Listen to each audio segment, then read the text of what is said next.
Well, welcome to Megapath Presents. I'm Ronnie Hayes, and today let's talk The Walking Dead, Season 6, Episode 6.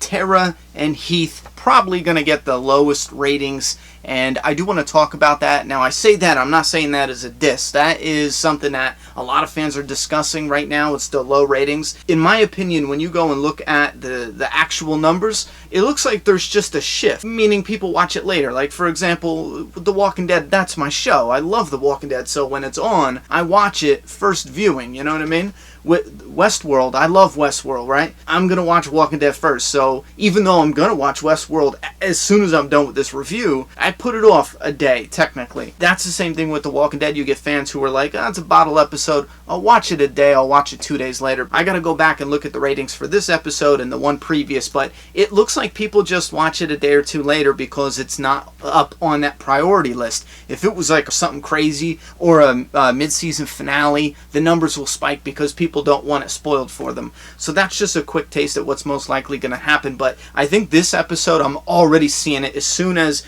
I clicked on the one preview link for the next episode, the first 10 comments were like, this episode blows, you know? And I will admit there's some scenes that, concept-wise, I loved it, but I just felt like it fell flat. And a couple of the reasons it fell flat in this current episode, it's because of the structure. It's because of the bottle episode. You need to get everything in this episode. You can't have it mixed in different episodes because they don't have that structure. So when you have her and Heath talking in the very beginning, and then at the very end you want to give that some kind of conclusion, you have her yelling, I'm coming, we're in this together, and he yells, I know. That could have, if they had more room to let that breathe, that could have been a really powerful scene. And I still felt like it was, for the most part, it was done well, but there was just some stuff in there that it felt kind of flat, a little bit forced. Maybe it was the right idea, the wrong execution, it was done at the wrong time, you know? With that said, one thing I want to get out of the way before we get into the new community, the guns. This thought popped in my head when we saw that Tara has one of the Savior's handguns. I can't picture what Rick's,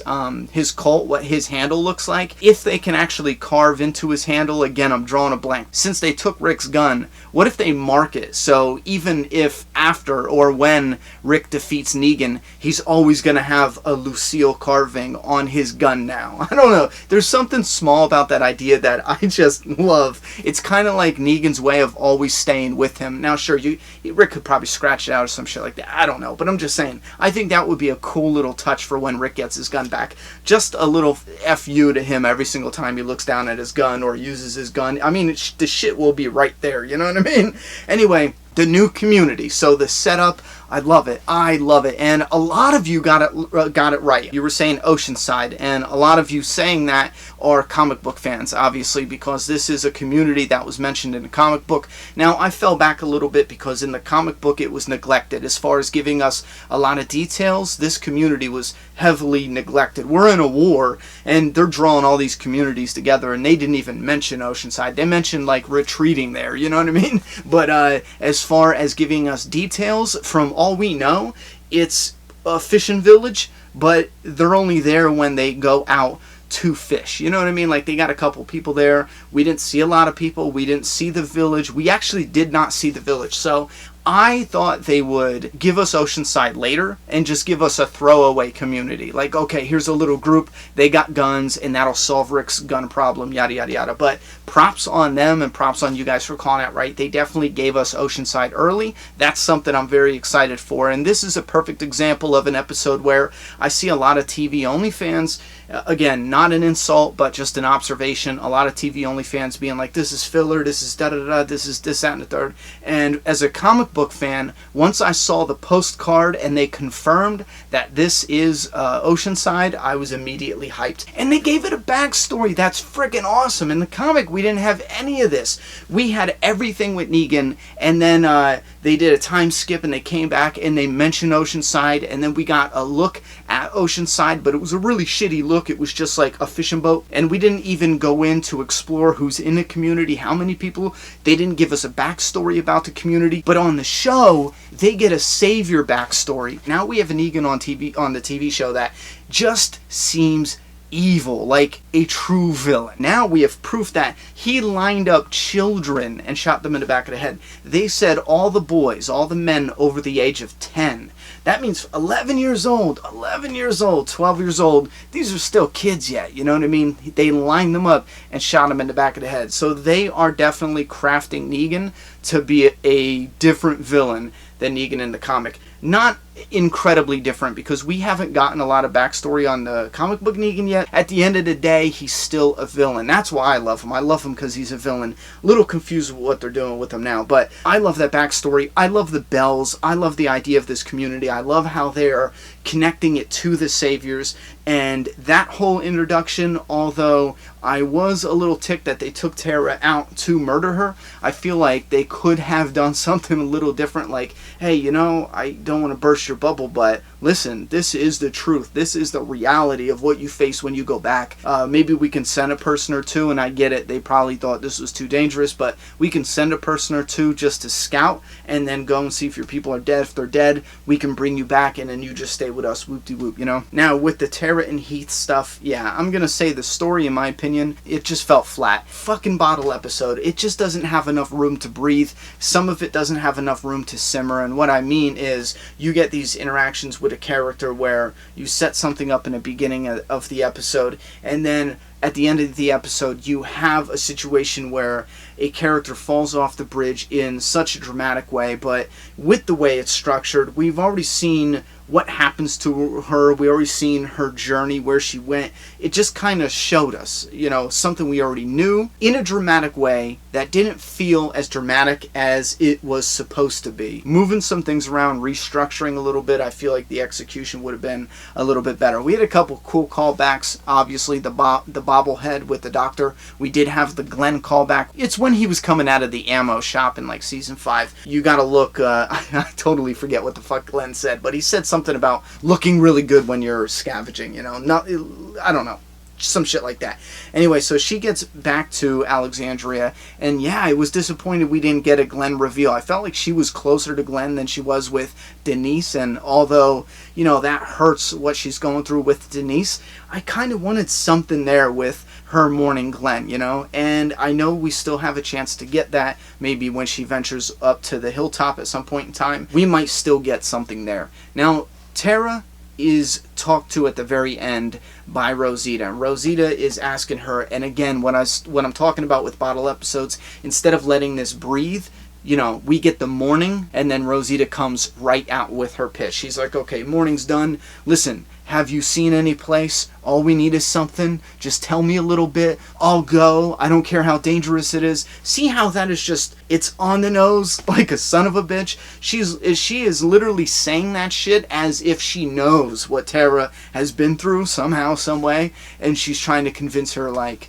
I'll go, no matter how dangerous it is.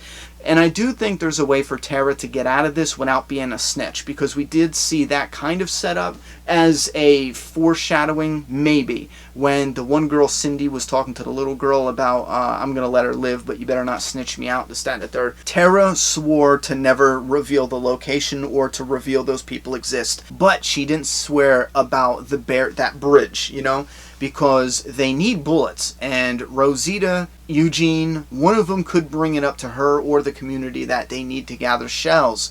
And what did we see a shit ton of in the sand when Tara pulls out the duffel bag? There's a ton of shells, which is what I think gave Heath the idea that, oh, they must have been shooting at something is bad, you know, buried under that dirt or whatever. But I know they focused on that with a close-up, so I'm assuming that is what will lead people there, the people at Alexandria. And this isn't out for Tara. She can say, hey, Rosita, Eugene, whoever, there's shells over at this bridge. Just get those, don't go any further. Maybe anything like that. That way it covers her ass so she's not a snitch.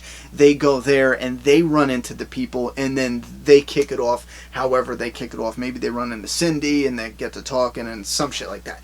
But it provides Tara with an out to keep her word yet it still connects the two communities together in a realistic way that actually fits the story, because again, they need shells and they saw a shit ton of shells. Now with that said, I will be honest, this episode did not blow me away. I was a little disappointed with Heath this episode. I feel like they underutilized him in a way. With that said, I still think that this was an absolutely necessary episode, even though I'm with you guys who you just don't like the structure of the episode. I feel like this could have been better if it was chopped up and mixed in throughout the other episodes, but there's no fixing that or correcting that now. With that said though, when I say necessary, that's also coming from a place knowing that this community is going to be around and seeing that we saw their artillery, their ammo, we seen they have a whole room.